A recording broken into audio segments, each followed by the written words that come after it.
Now, really quickly, is Sanctuary Onslaught the end game mode that you thought it was going to be? In my eyes, it's a really welcomed game mode. It's fast paced, fast scaling, hectic at times, and a nice focus grind as well.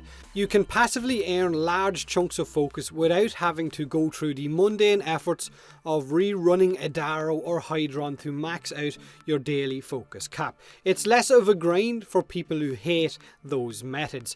Unless you enjoy running around screaming, "Look mom, I'm spinning to winning." Now, Adaro of course is still better. It's more effective at earning you focus if you still prefer it. But Sanctuary Onslaught is a really nice alternative.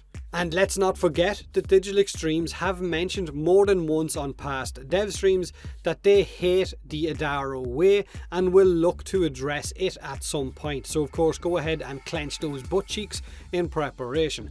Of course, Onslaught is a game mode that still has quite a few issues: spawn rates or tile set sizes, disconnects, and of course loss of loot as well, which are all being hotfixed over the next week or so.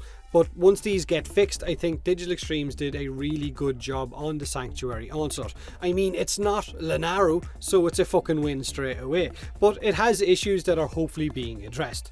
Sanctuary Onslaught has two different modes. You have the casual Onslaught for new players or people who just want to have a little bit of fun without that added push. This mode is also better for drop chances in relation to Cora, and you have the Elite Sanctuary Onslaught for players who want to challenge themselves or maybe have some fun with clanmates, trying out the cheesiest of cheddar builds like you're seeing in this footage with a meme strike Octavia. But again, is it the end game mode that you thought it was going to be?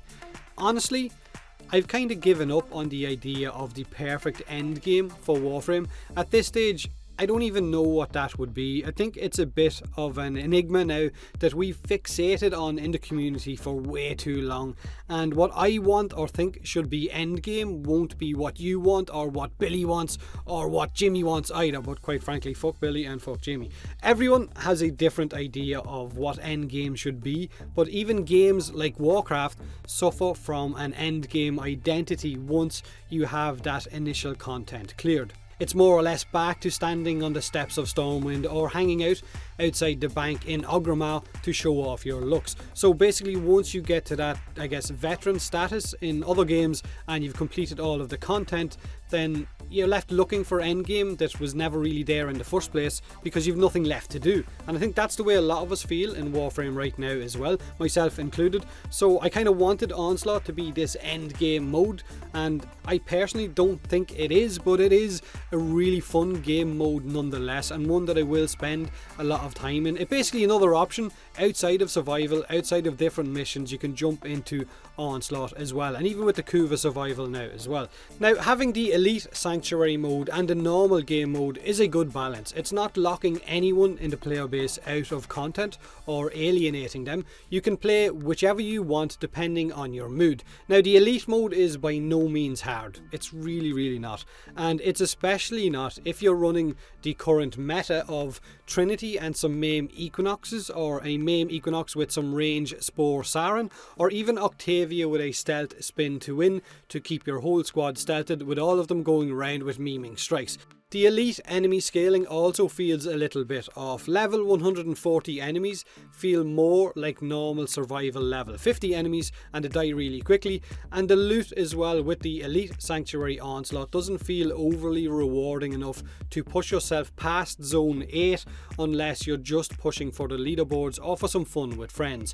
Radiant Relics and the Vandals are really great, but once you've got all of those Vandals, all you're getting is the Radiant Relics, so maybe some other rare items in there might be nice as well. Now, like every game mode in Warframe, we've found what works pretty quickly and what works really easy and fast at dealing with this mission as well.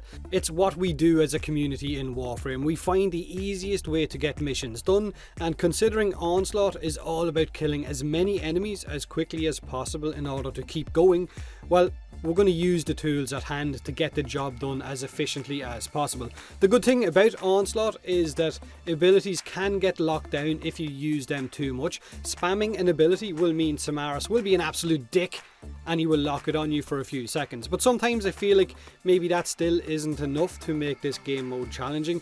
With some of these setups, it's easy to push close to zone 30, which also brings up the question, can we expect something to happen to these cheese setups, or even the macro spamming naming strike? I mean, if everyone is running them and they become incredibly popular, do we expect Digital Extremes to act? Let me know though what you think of the Onslaught game mode in the comment section below this video. If you're on PC, of course, and you have played it, or if you're on console and looking forward to it, do me a favour and hit that like button if you enjoyed the video, or don't if you didn't. Subscribe for more Warframe, and as always, thanks very much for watching.